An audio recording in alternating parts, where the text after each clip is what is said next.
Pembahasan di pagi hari ini masih berkenaan dengan kisahnya Nabi Musa alaihi salatu wassalam.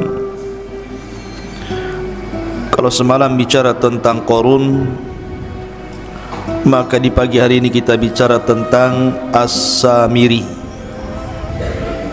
kisah seorang munafik di zaman Nabiullah Musa alaihi salatu wassalam. Qissatu As-Samiri. Siapa Samiri itu?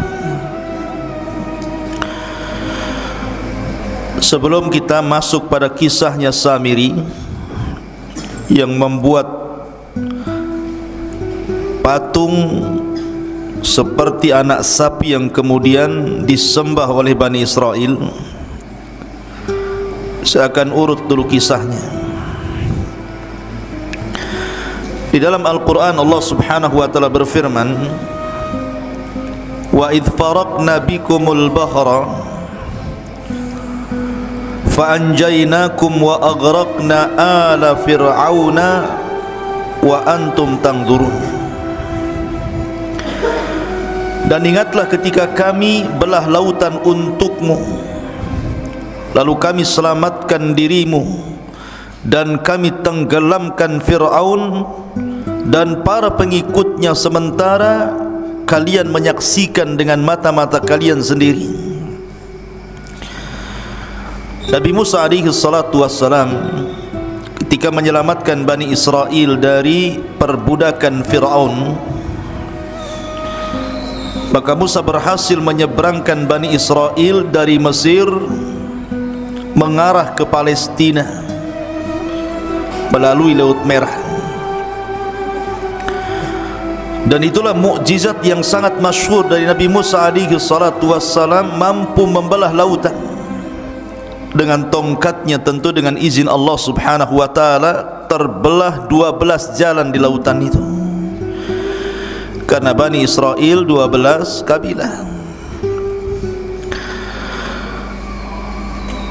Ketika kemudian betul-betul mereka dikejar Fir'aun dan mereka sudah sampai di ujung lautan, sementara Fir'aun itu masih di tengah lautan, disangkanya itu jalan biasa, bukan lautan yang terbelah. Ketika betul-betul Fir'aun dan pasukannya di tengah-tengah lautan,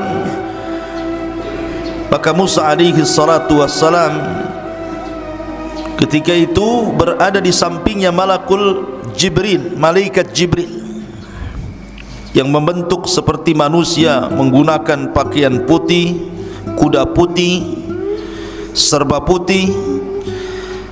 Maka kata Jibril, tunggu dulu, biar betul-betul dia sampai di tengah dan semua pasukannya juga sampai di tengah. Baru ketika betul-betul ada di tengah, kata Jibril, sekaranglah kau pukulkan tongkatmu itu. Maka Musa memukulkan tongkat, tiba-tiba lautan menyatu, maka Fir'aun pun ditenggelamkan Allah subhanahu wa ta'ala di Laut Merah ini. Dan Allah abadikan jasadnya, artinya ditemukan jasadnya. Kemudian jasadnya Fir'aun sampai hari ini menjadi pelajaran, dan kisah itu kisah beneran. Kalau anda ingin atau antum semuanya ingin melihat jasad Fir'aun, datang ke Mesir sana. Sana ada jasadnya Fir'aun. Lah, intinya bahwa Bani Israel diselamatkan, ini nikmat Allah Azza wa Jalla, diselamatkan dari kematian. Ma'asyiral muslimin yang dimuliakan Allah Azza wa Jalla, setelah itu berangkatlah Bani Israel dibawa oleh Nabi Musa alaihi salatu wassalam menuju arah Palestina. Di tengah jalan, rupanya mereka melewati sebuah perkampungan yang kampungnya itu nyembah berhala, sementara mereka sudah mentauhidkan Allah Azza wa Jalla, menyembah berhala. Tiba-tiba kemudian salah satu dari kaumnya Bani Israel ini mengatakan kepada Musa, "Ya Musa, ij'al lana ilahan kama lahum alihah." wahai Musa, jadikanlah untuk kami banyak Tuhanlah, masa satu Tuhan saja? Maka Musa heran, sudah diberikan hidayah, menyaksikan ditenggelamkan Fir'aun, menyaksikan mukjizat yang banyak dari Musa, sudah mentauhidkan Allah, mau kufur. Makanya Musa alaihi salatu wassalam mengatakan, innakum qaumun tajhalun, kalian ini kaum yang bodoh, sudah diberikan hidayah tauhid mau sesat pula. Akhirnya Musa pun marah kepada Bani Israel. Ketika Nabi Musa alaihi salatu wassalam sudah berada betul-betul di perbatasan, tinggal masuk saja ke Palestina itu, sudah sampai di padang pasir yang mendekati Palestina. Rupanya tidak bisa masuk ke Palestina. Kenapa demikian? Karena memang bumi yang disucikan itu di Palestina itu sudah dikuasai orang lain, di mana tidak mungkin Musa alaihi salatu wassalam membawa Bani Israel ke dalam Ardul Muqaddasah, bumi yang disucikan Palestina itu, kecuali harus berperang melawan sebuah kaum yang disebut dengan Jababirin minal Amalikah, kaum Jababir dari Amalikah, dari kaum Amalikah itu yang menempati Ardul Muqaddasah, negeri Palestina. Ini siapa yang menempati? Sebuah kaum Jababirin dari kabilah Amalikah. Di situ sudah duluan menempati Baitul Maqdis. Maka kemudian Musa alaihi salatu wasallam diperintahkan untuk jihad. Jihad pertama kali. Sebelumnya Bani Israel tidak pernah perang. Kalian harus siap-siap perang, bertempur merebut Baitul Maqdis dari Amalikah. Bahkan Yusha ibn Nun yang ketika itu sangat dipercaya Nabi Musa alaihi salatu wasallam, yang menemani Musa saat pergi mencari Khidir adalah Yusha ibn Nun, pembantunya. Yusha ibn Nun mengatakan, ya qaumi idkhulu alaihim min babil Madinah kama amarakum yang surkumullahu fala ghalibalakum. Wahai kaumku, masuklah kalian dari pintu depan, pintu kota,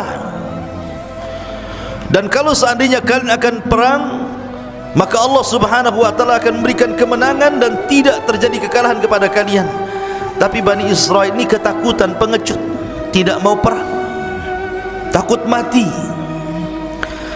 Akhirnya kemudian mereka mengatakan, lan nadkhulaha abada madamu fiha, selama orang Amalikah itu masih ada di situ, kemudian kami harus perang melawan Amalikah, kami tidak akan masuk ke situ. Kemudian mereka pun lancang kepada Musa dan mengatakan, idhab anta wa rabbuka faqatila inna hahuna qaidin. Hei Musa, kalau engkau ingin perang, sono berangkat sendiri, ajak Tuhanmu perang berdua, kami nonton di sini siapa yang kalah siapa yang menang. Kurang ajar tidak tuh? Ya. Asal sama nabinya bilang begitu. Kalau kau mau perang, pergi sana sendiri katanya. Ajak Tuhanmu, perang berdua sana katanya. Kami enggak mau di sini. Karena mereka menolak, tidak mau perang, tidak mau berjihad, tidak mau mengambil Baitul Maqdis. Ini pula yang menyebabkan Allah subhanahu wa ta'ala mengadab Bani Israel. Dengan cara apa? Akhirnya mereka tidak bisa keluar dari negeri itu, tersesat di padang pasir, tersesat di sebuah negeri yang disebut Ardut Tih namanya, negeri Tih, sebuah padang pasir kering kelontang, tidak ada tanaman, tidak ada tumbuhan, tidak ada air, tidak ada apapun, padang pasir, panas luar biasa. Diazab oleh Allah subhanahu wa ta'ala, tidak bisa keluar dari situ. Pergi kemana saja ujung-ujungnya ke situ juga. Kayak orang melinglung, kayak orang bingung. Lebih-lebih kemudian padang pasir itu saya katakan tadi tidak ada tumbuhan, tidak ada tanaman, tidak ada pepohonan, tidak ada burung, tidak ada apapun. Betul-betul kering kelontang, panas terik luar biasa. Mereka tidak bisa keluar dari situ, tersiksa hidup mereka. Itulah disebut dengan teh. Berapa puluh tahun mereka diuji oleh Allah.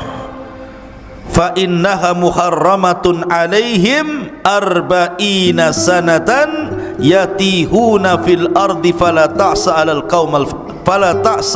qaumil fasiqin. Dan negeri Tih itu digambarkan dalam surah Al-Maidah ayat 26. Yatihun, maksudnya di negeri Tih. Allah berfirman, maka negeri itu terlarang buat mereka selama 40 tahun. Mereka akan mengembara kebingungan di bumi itu. Maka janganlah engkau wahai Musa bersedih hati memikirkan nasib orang-orang fasik itu. Biarkan saja mereka kebingungan seperti itu. Diajak perang tak mau ya. Akhirnya Allah uji mereka dengan diletakkan di bumi Tih, bumi kebingungan. Ma'asyiral muslimin, ikhwan akhwat yang dimuliakan Allah Azza wa Jalla, ketika mereka tidak bisa keluar dari situ, terpaksalah mereka tinggal di situ dengan panas terik yang luar biasa, dengan kelaparan karena susah cari makanan. Apa yang mau dicari makanan? Binatang buruan pun tidak ada, dedaunan yang akan dimakan pun tidak ada, apalagi buah-buahan. Namanya padang pasir kerang kelontang, apa yang mau dimakan? Masa makan pasir? Tak mungkin. Akhirnya kemudian ketika mereka lapar, mereka datang kepada Musa alaihi salatu wassalam. Ya Musa, kami lapar, kami pengen makan, tolonglah berikan kepada kami makanan. Berdoalah kepada Rabbmu agar diturunkan makanan kepada kami. Subhanallah, Allah karim. Nabi Musa alaihi salatu wassalam walaupun melihat Bani Israel sudah kurang ajar, su'ul adab namanya kepada nabinya, tetap saja Musa itu sabar. Laqad udhiya katsiran fasabara. Musa itu sudah banyak diuji oleh kaumnya tapi sabar. Akhirnya Allah janjikan kepada Bani Israel yang tersesat di Ardut Tih itu diberikan makanan. Kalau pagi diberikan makanan man, kalau sore hari diberikan makanan salwa, manna wassalwa. Apa itu manna dan apa itu salwa? Karena Allah Subhanahu wa taala berfirman tentang manna wassalwa itu. Ada yang mengatakan bahwa manna itu sejenis madu, sejenis madu yang bisa dimakan, rasanya kayak madu, bahkan lebih manis dibandingkan madu. Dan itu untuk makanan di pagi hari, diberikan kepada mereka alman. Adapun makanan di sore hari mereka akan diberikan salwa. Salwa itu sejenis burung, daging burung, kemudian diletakkan di tempat yang tinggi, tinggal diambil saja. Subhanallah ikhwan. Makanan pagi dan makanan sore itu, ketika terbit dan ketika tenggelam matahari itu, Allah mudahkan semuanya. Mereka tidak perlu cari lagi, tidak perlu lelah letih. Pokoknya mereka pagi hari lapar, tinggal diambil saja, sudah ditentukan tempatnya, nanti tahu-tahu sudah ada saja manna itu tiap pagi. Dan juga burung-burung yang siap santap, tahu-tahu sudah ada saja di sore hari. Subhanallah, ini keajaiban. Tinggal ambil saja. Mau makan pagi sarapan, tinggal cari ambil, sudah ada man di situ. Kalau sudah sore mereka lapar, tinggal makan kemudian salwanya. Ini nikmat mana lagi ikhwan? Makan nggak perlu nyari lagi, nggak perlu kerja, nggak perlu pontang-panting gitu ya, nggak perlu menjadikan kepala di bawah kaki di atas. Ngapain pula kayak gitu ya? Tetapi Bani Israel ini kaum yang degil ikhwan.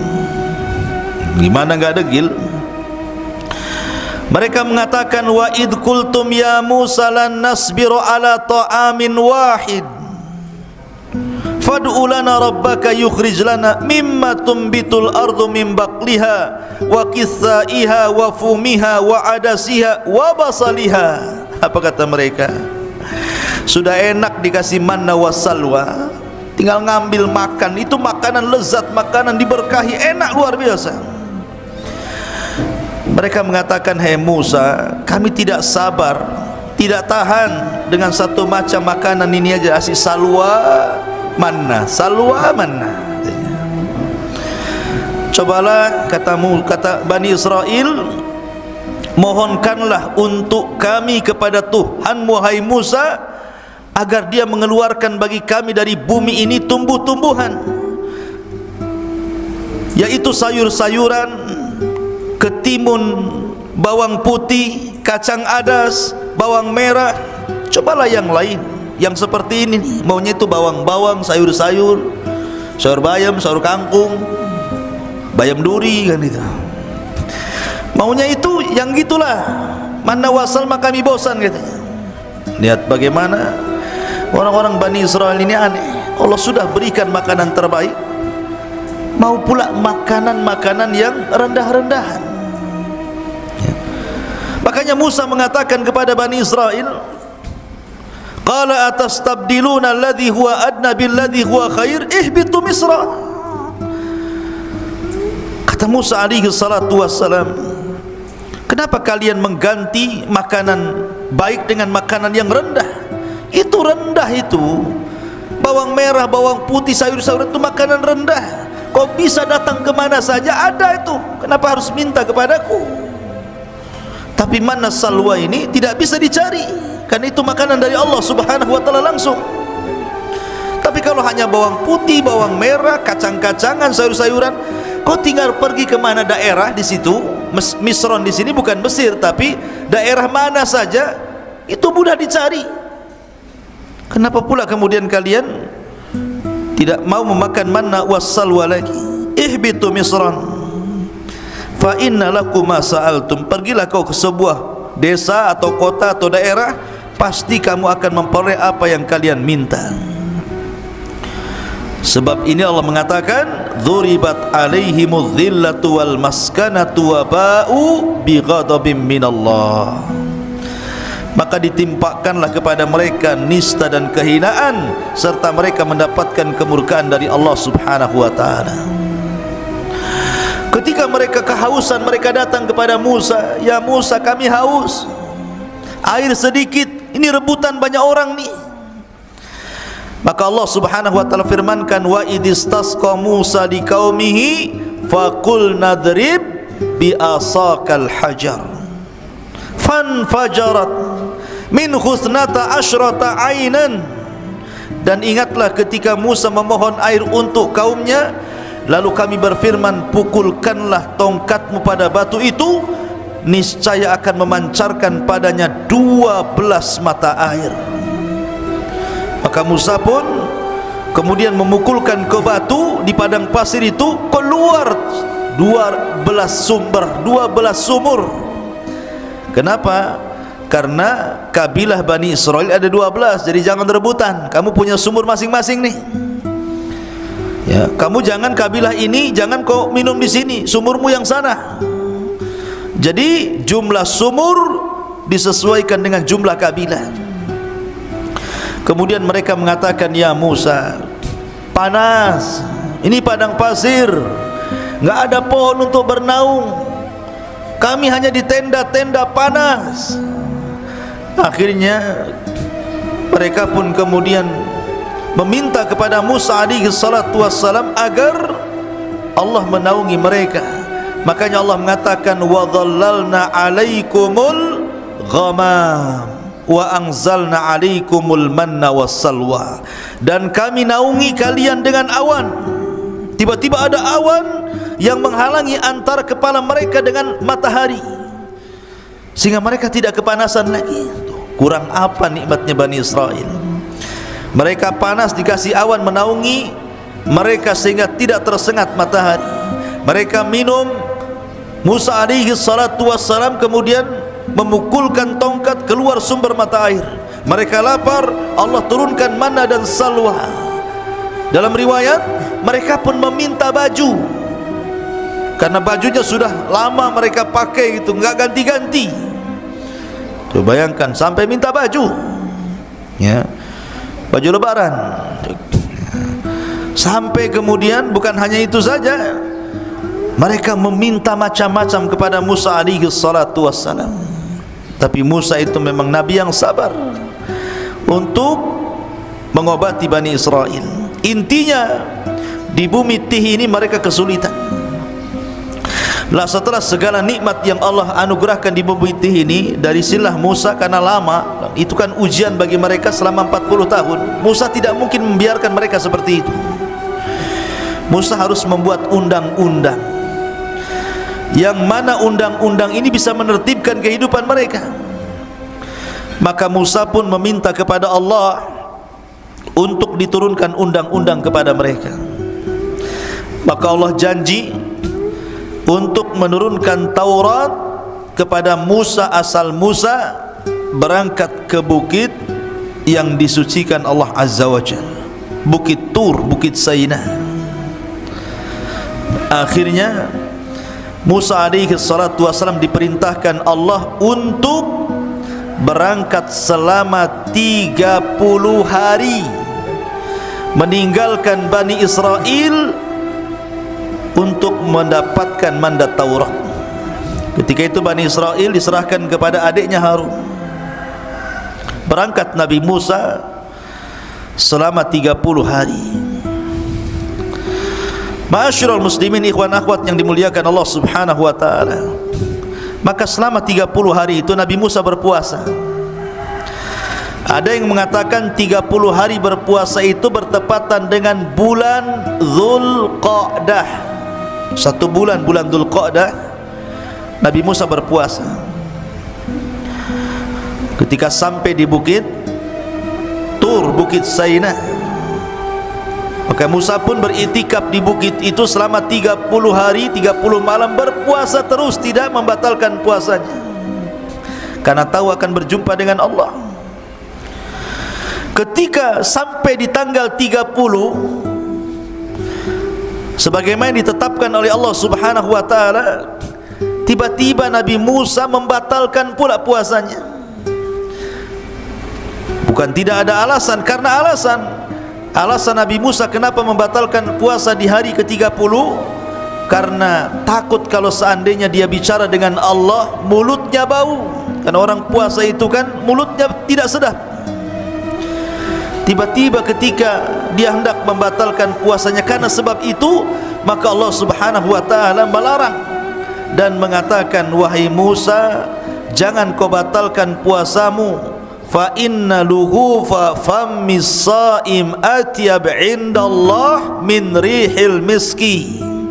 Karena bau mulutnya orang yang berpuasa itu lebih harum di hadapan Allah dibandingkan minyak kasturi. Di hadapan Allah, jangan di hadapan kawan antum, baulah. Di hadapan Allah, ya, kalau di hadapan makhluk tergantung sahur antum. Sahur jengkol bau jengkol, sahur pete bau pete, ya. Takkan sahur jengkol bau kasturi, ya. Maksudnya di hadapan Allah lebih harum dibandingkan minyak kasturi. Akhirnya Musa pun diperintahkan Allah Azza wa Jal untuk menambah lagi 10 hari, untuk menambah 10 hari. Maka genap Musa di bukit Tur Sina itu berapa hari? 40 malam 40 hari.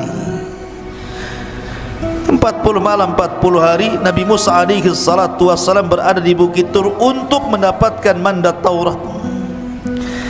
Makanya Allah Subhanahu wa taala berfirman mengenai hal ini, tentang masalah Taurat ini, walaqad jaa Musa limiqatina wa kallamahu rabbuhu qala rabbi arini anzur ilaik. Dan ingatlah ketika kami berjanji kepada Musa untuk memberikan Taurat sesudah 40 malam. Setelah 40 malam, wa wa'adna Musa 30 lailatan, awalnya kami janjikan kepada Musa 30 malam, wa atmamnaha bi ashrin, dan kami meminta untuk menyempurnakan dengan 10 malam lagi, berarti 40 malam. Fatamma miqatu rabbih arba'ina laila, maka sempurnalah pertemuan antara Musa dengan Rabbnya arba'ina lailatan, 40 malam. Maksudnya gini, yang 30 itu bulan Dzulqa'dah, yang 10 itu bulan Dzulhijjah. Berarti di malam ke-40 bertepatan dengan Idul Adha. Karena yang 30 hari bulan Dzulqa'dah, yang 10 hari 10 awal bulan Dzulhijjah. Berarti hari ke-40-nya ketika Taurat turun itu di Idul Adha. Idul Adha, tanggal 10 Dzulhijjah. Dan di sini pula Allah menyempurnakan Islam dengan menurunkan surat Al-Maidah, Al-yawma akmaltu lakum dinakum wa atmamtu alaikum ni'mati wa raditu lakumul Islam madinah. Pada hari ini ku sempurnakan agamaku Islam, ku sempurnakan nikmatku Islam, dan ku redai Islam sebagai agama kalian. Maka setelah mendapatkan Taurat, tiba-tiba Musa alaihi salatu wasalam berkeinginan untuk ingin menatap Rabbnya, ingin melihat Rabbnya kayak apa yang selama ini selalu bicara di balik tabir, dan tabirnya Allah adalah cahaya. Pengen tahu kayak apa bentuknya, kayak apa wajahnya. Akhirnya Musa mengatakan, Rabbi arini anzur ilaik, ya Rabb, bisakah kau tampakkan dirimu kepadaku biar aku bisa melihatnya. Maka Allah Subhanahu wa taala mengatakan, lan tarani walakin dur ilal jabal fa in istaqarra makanah fasawfa tarani. Falamma tajalla rabbuhu lil jabali ja'alahu dakka wa kana Musa sa'iqa wa kharra Musa sa'iqa falamma afaqa qala subhanak tubtu ilaika wa ana awwalul mu'minin. Kata Allah Subhanahu wa ta'ala, ya Musa, engkau enggak mampu melihatku. Bukan aku tidak bisa dilihat, matamu yang enggak sanggup melihatku, kata Allah. Akan tetapi kalau kau enggak yakin, lihatlah bukit yang penuh dengan batu itu, Bukit Tur Sina ini. Kalau aku menampakkan diriku kepada bukit itu dan bukit tidak bergerak dari tempatnya, kau akan melihatku. Tapi kalau sebaliknya, bukit itu hancur karena melihatku, maka selamanya kau tidak bisa melihatku.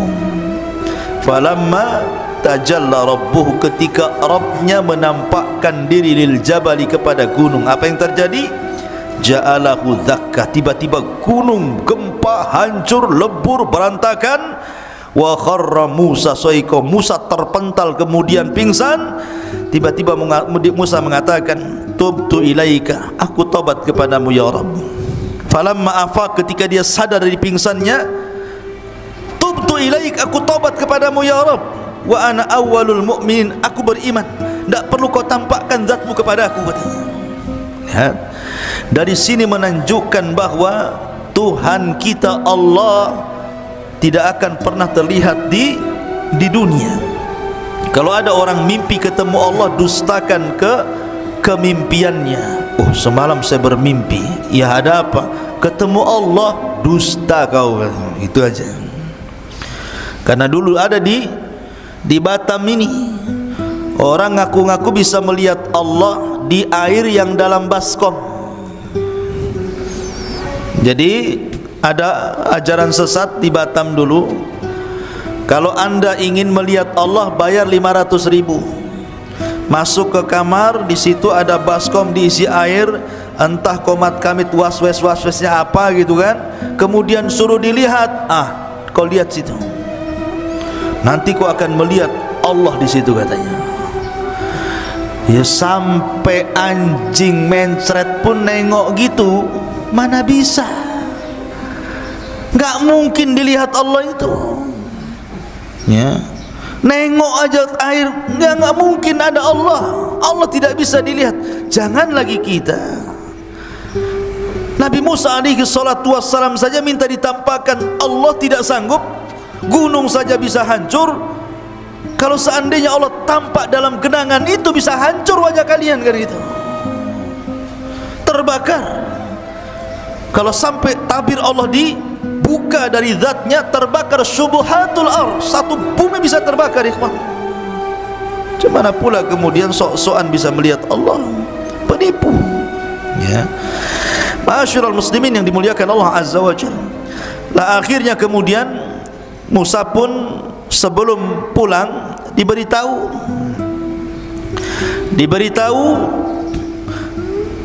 bahwa Samiri, ini kisahnya, bahwa Samiri 10 hari sudah berhasil menyesatkan Bani Israel. Allah Subhanahu wa taala mengatakan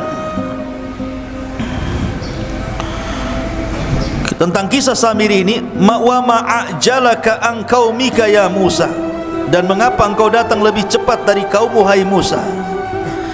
Qala hum ulai ala athari wa ajiltu ilaika rabbi litarda. Dia Musa berkata, itu mereka sedang menyusulku, aku akan segera datang kepadamu Tuhanku, karena engkau ingin dan karena aku ingin mendapatkan ridhamu. Kemudian qala fa inna qad fatanna qaumaka min ba'dika wa adhallahumus Samiri. Dan Allah berfirman, sungguh kami telah menguji kaummu wahai Musa setelah engkau tinggalkan selama 40 malam, dan mereka telah tersesatkan oleh Samiri. Jadi begini, ketika Musa berangkat meninggalkan Bani Israel berapa hari tadi? 30 hari. Kemudian disempurnakan 10 hari menjadi 40 hari. Jadi dari 30 hari itu Samiri belum buat ulah tuh. Samiri buat ulah itu 10 hari ketika Nabi Musa menambah hari puasanya. Mereka sesat selama 10 hari. Bayangkan, hidayah itu milik Allah, ikhwan. Mereka mengikuti Musa bertahun-tahun, disesatkan dengan Samiri cuma 10 hari saja. Bagaimana cara menyesatkannya? Samiri ini terjadi khilaf para ulama, siapa Samiri. Ada yang mengatakan Samiri ini salah satu dari Bani Israel. Ada yang mengatakan Samiri itu artinya dia bukan dari Bani Israel, dia kaum Kibti, kaumnya Fir'aun, tapi mengikuti ajaran Musa. Pura-pura munafik, mengikuti ajaran Musa, kemudian ikut di belakang Nabi Musa. Lah ketika Musa menyeberangi lautan, nih Bani Israel ini, mereka berat membawa emas-emas orang-orangnya Fir'aun. Jadi ada sebagian emas-emas itu diambil dari tetangga-tetangga mereka waktu di Mesir. Ada yang pinjam uang mereka kan berupa dinar, emas gitu ya. Ada yang kemudian pinjam, ada yang kemudian bekerja dapat gaji duluan, kerjanya belum selesai. Pokoknya banyak. Intinya bahwa itu emas-emas itu tidak boleh dibawa karena bukan hak mereka. Maka mereka bertanya kepada Nabi Musa, bagaimana dengan emas-emas kami wahai Musa, apakah ini halal untuk kami? Kata Musa, tidak halal. Emas-emas itu harus kalian buang di lautan ini. Jadi ketika mereka berjalan di lautan itu yang sudah jadi jalan, dibuanglah emas-emas itu sampai ke pinggir sana.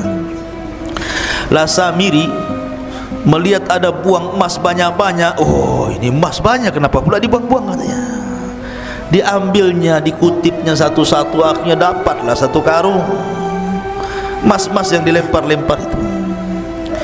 Kemudian setelah itu Samiri melihat ada orang berbaju putih, berkuda putih di samping Musa, dan seolah-olah dia pula yang memberikan instruksi. Kata orang putih begini, maka Musa akan begini. Kata orang putih begitu, maka Musa akan begitu.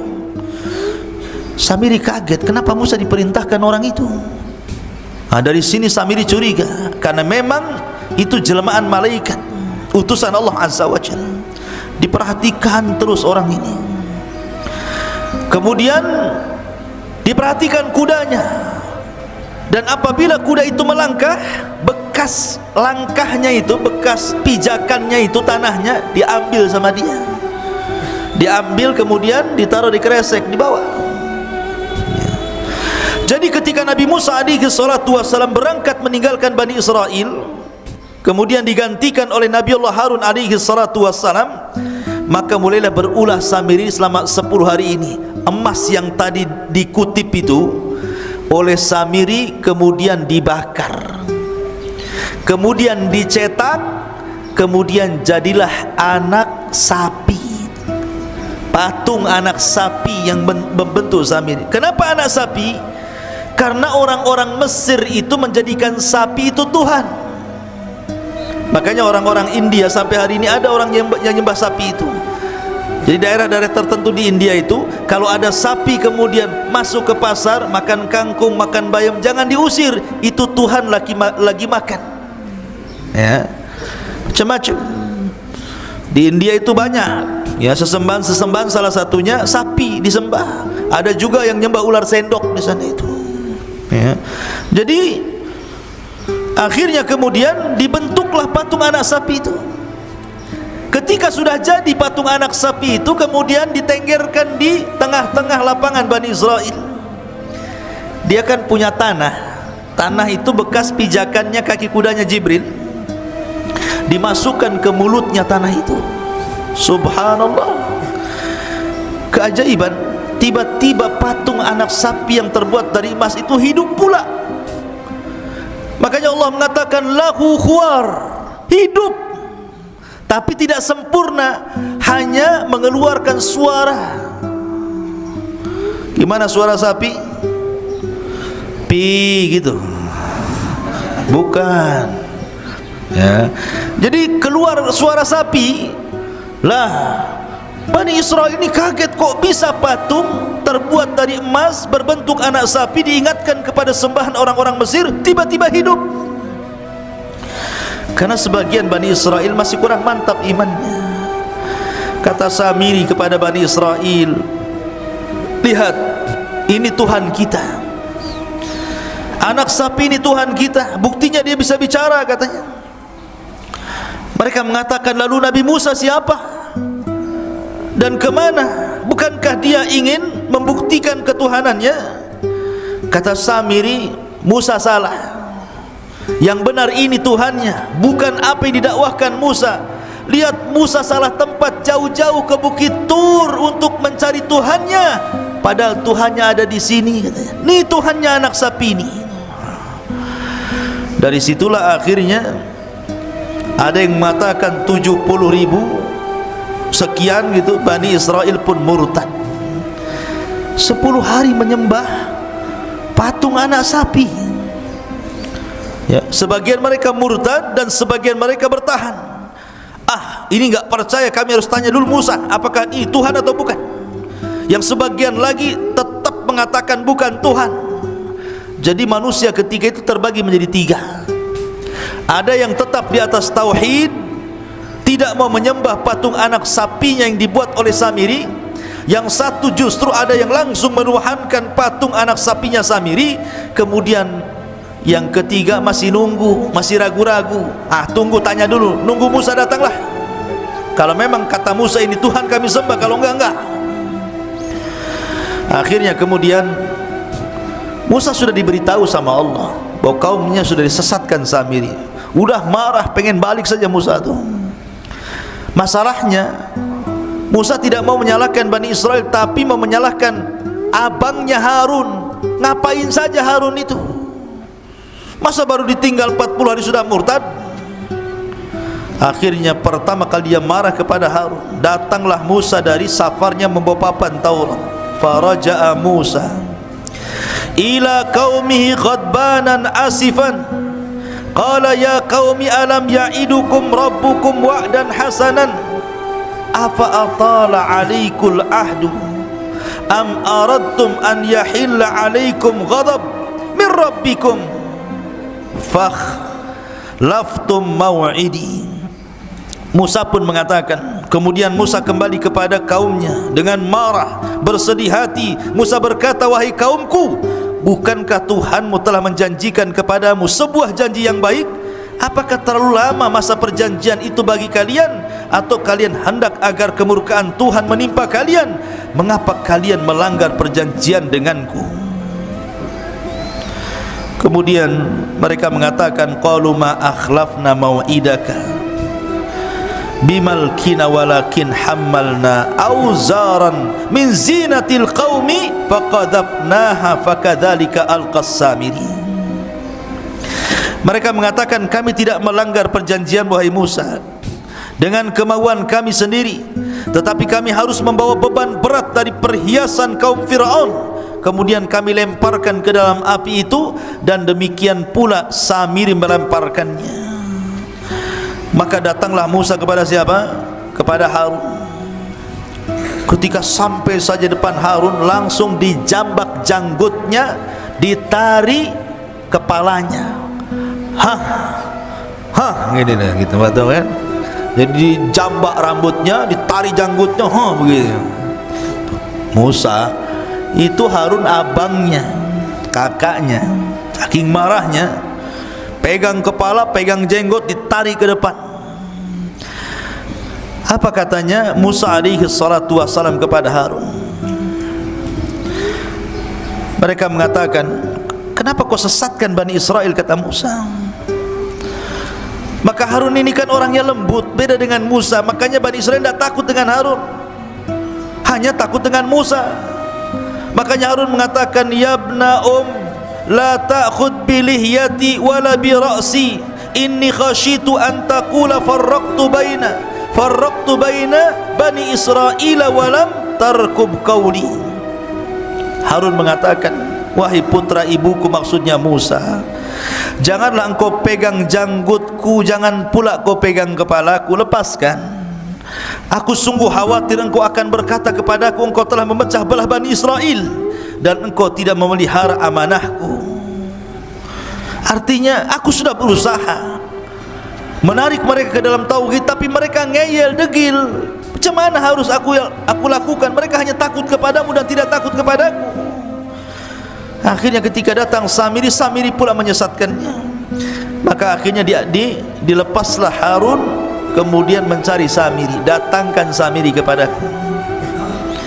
Maka datanglah Samiri, dihadapkan kepada Musa. Marah Musa. Kata Musa, qala fama khatbuka ya Samiri. Hei Samiri, apa yang mendorongmu melakukan seperti itu?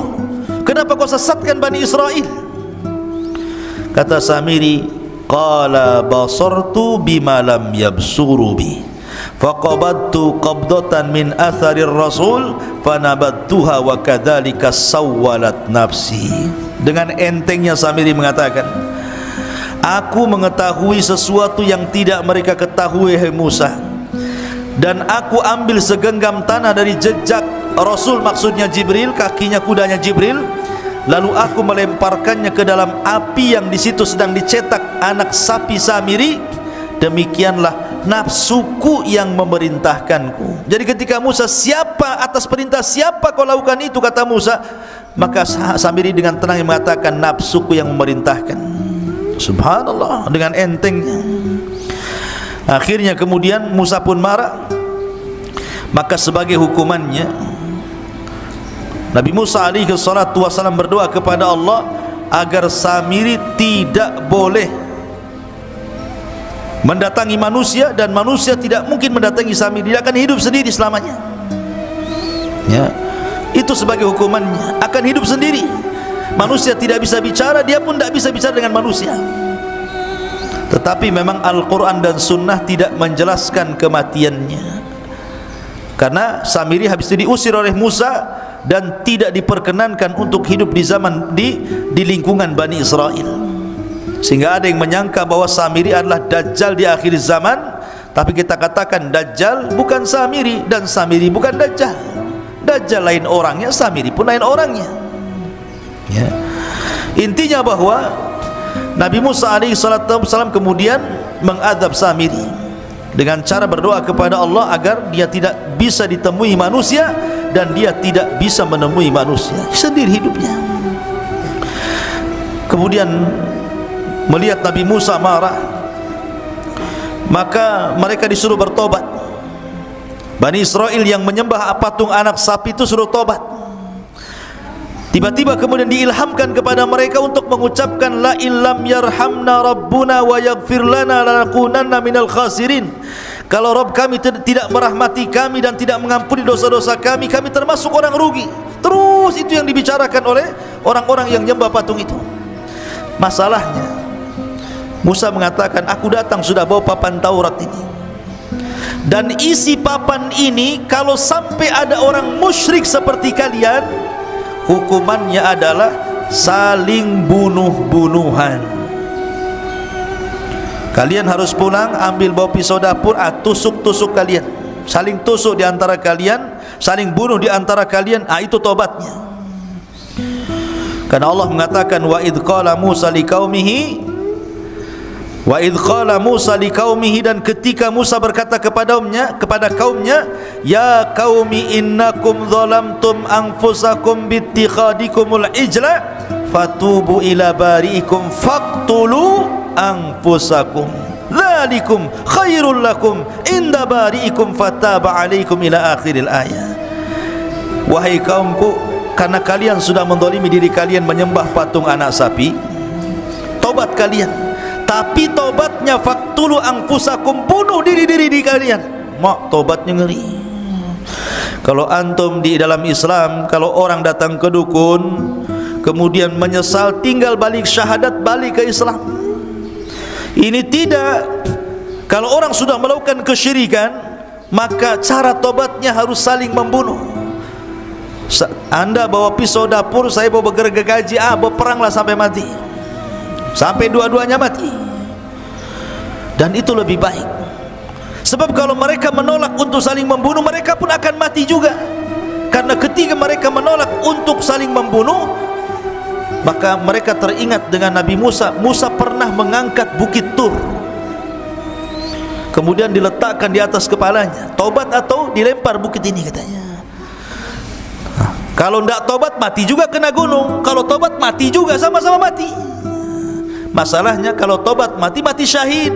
Tapi kalau mati kena lempar gunung, mati sangit namanya. Enggak syahid kan gitu, karena kena azab ya. Akhirnya mereka perang, saling bunuh-bunuhan, dan itu lebih baik bagi mereka. Matilah hampir 7.000 Bani Israel gara-gara menyembah patung anak Samiri ini. Lihat jahatnya Samiri, munafik, menyesatkan.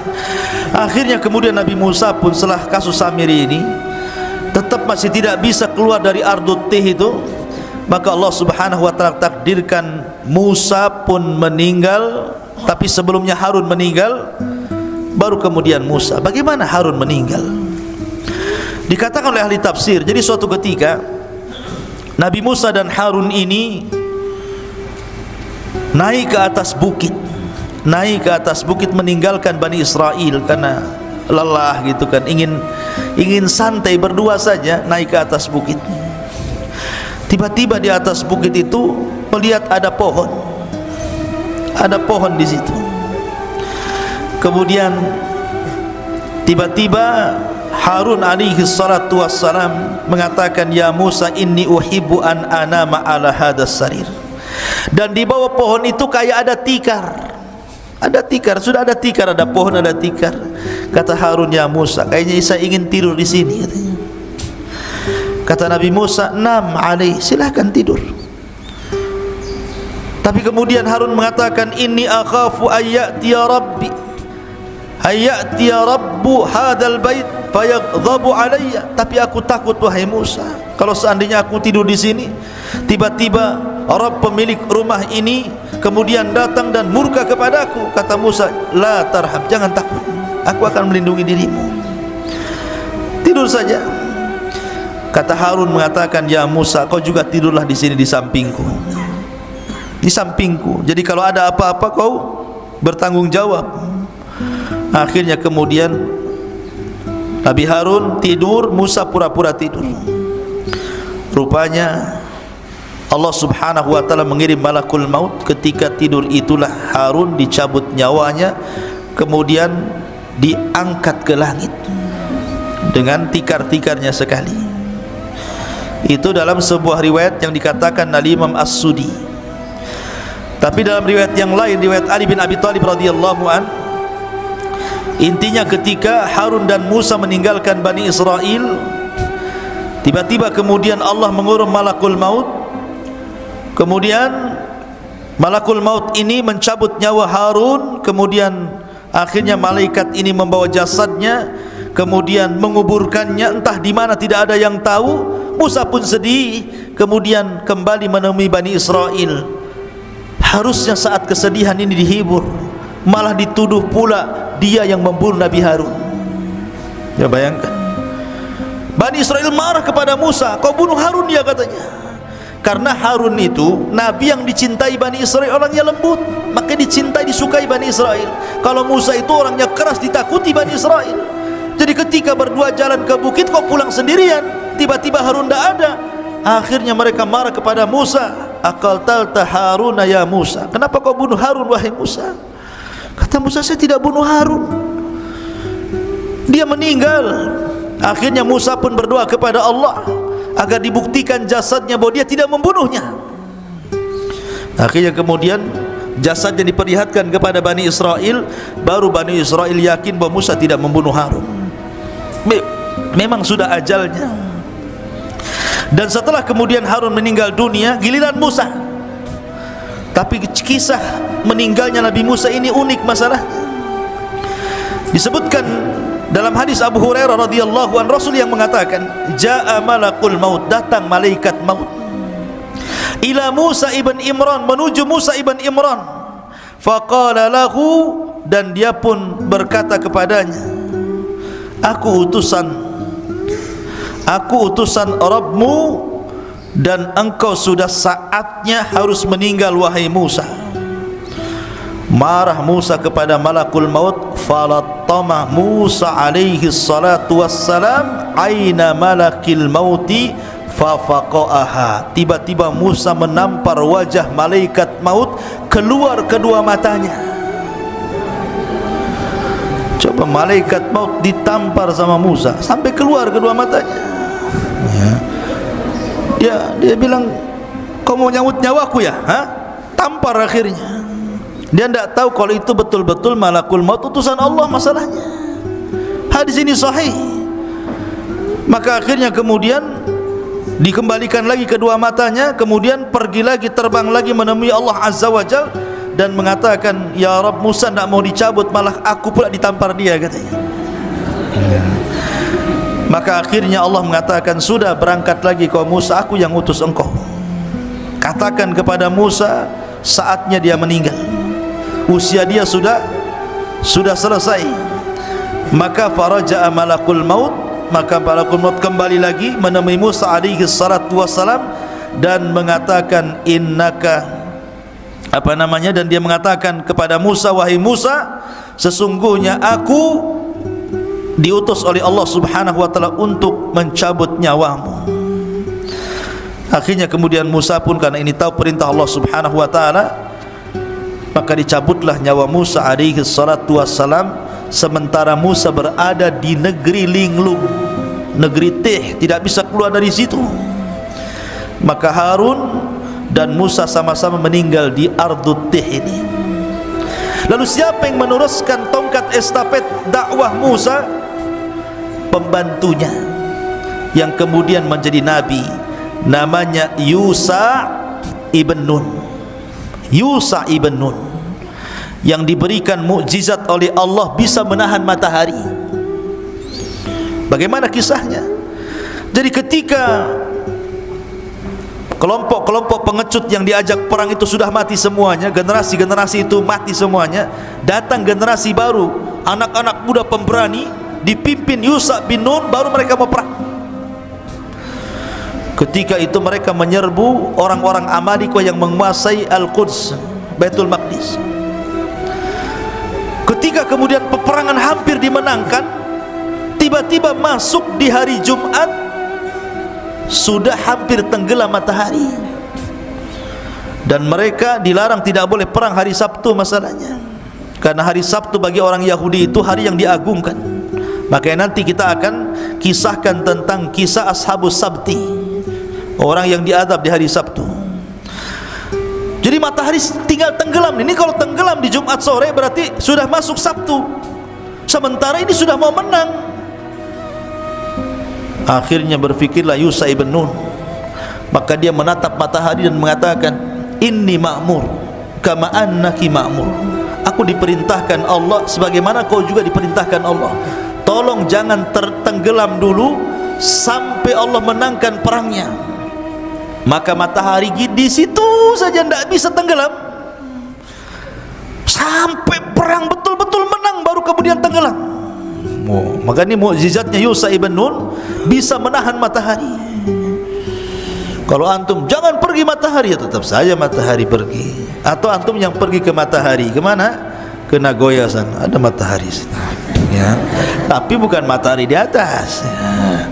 Jadi Yusha ibn Nun yang kemudian berhasil menguasai Baitul Maqdis dan Bani Israel bisa masuk ya. Disitulah kisah bagaimana Samiri menyesatkan Bani Israel sampai kepada kisah Yusha ibn Nun. Dan kisahnya panjang tentang masalah Bani Israel, karena nanti ada masa-masa yang disebut dengan Ahdul Qudha, ada masa-masa yang disebut dengan Ahdul Mulukul Awal, ada namanya Ahdul Mulukul Thani, dan begitu seterusnya. Seperti Ahdul Qudha itu setelah wafatnya Yusha ibn Nun, maka Bani Israel terpecah menjadi beberapa kabilah tuh ya. Tetapi mereka masih dipimpin oleh Nabi, dan Nabi yang terakhir yang memimpin adalah Nabi Samuel. Itu Nabi yang terakhir memimpin. Tapi karena Bani Israel pusing, bosan dipimpin para Nabi, akhirnya kemudian minta dipimpin raja. Maka raja yang pertama yang dipilihkan Samuel atas izin Allah adalah rajanya Talut, yang kemudian melawan Jalut. Di antara tentara Talut ada Nabi Dawud, masih kecil. Ketika melawan Jalut, Jalut ini kan orangnya besar, tentaranya banyak. Talut ini orangnya kecil tapi kuat, tentaranya sedikit. Hanya 314 orang sisa dari sekian ribu melawan ribuan tentara Jalut. Ketika sebelum perang, di masa itu kan ada sistem mubarazah. Orang kalau sebelum perang zaman dulu itu adu tanding dulu, mana jagoanmu, nih jagoan gua. Kemudian bertarung sampai mati. Akhirnya Jalut sendiri yang maju dan mengatakan, siapa yang bisa mengalahkan saya? Tentara Talut tidak ada yang berani. Siapa yang berani sama Jalut? Rupanya Nabi Dawud pula yang masih kecil dari sekian pasukan, dialah pasukan yang paling kecil, yang paling muda. Berani pula Dawud ini. Dawud ini orang miskin, kerjanya mengembala kambing, biasa ngelempar anjing dengan batu. Jadi kalau dia lempar anjing dengan batu itu sampai mati anjing itu dilempar batu, dan selalu tidak meleset ya. Dan kalau ada anjing lempar antum sini. Jadi ketika kemudian dia maju melawan Jalut, ini batu sudah ada beberapa di tangannya nih. Ketika betul-betul berhadapan, tidak bergulat Daud, dilempar aja batu kepalanya, pecah kepalanya, mati itu Jalut tuh. Ketika mati Jalut, dilempar batu kerikil sama Nabi Daud, maka pasukan Talut merasa bangga akhirnya karena pimpinannya sudah mati. Tunggang langgang, menanglah pasukan Talut. Dinikahkanlah Daud dengan putrinya. Ketika Talut meninggal, maka dialah yang jadi raja. Kemudian Daud meninggal dunia, kemudian diwariskan kepada Sulaiman, dia pula yang jadi raja. Lah, inilah raja dan raja plus nabi. Itu cuma dua di Bani Israel, Nabi Daud dan juga Sulaiman. Dia raja plus nabi. Sulaiman juga raja plus nabi. Tapi setelah Sulaiman sudah kacau, sudah lain lagi. Banyak perselisihan Bani Israel yang akhirnya kemudian dihinakan Allah sampai dijajah oleh bangsa-bangsa. Terakhir mereka kemudian dibantai oleh tentara Bukhtun Nasr sampai diperbudak kembali, sama seperti di zaman Fir'aun.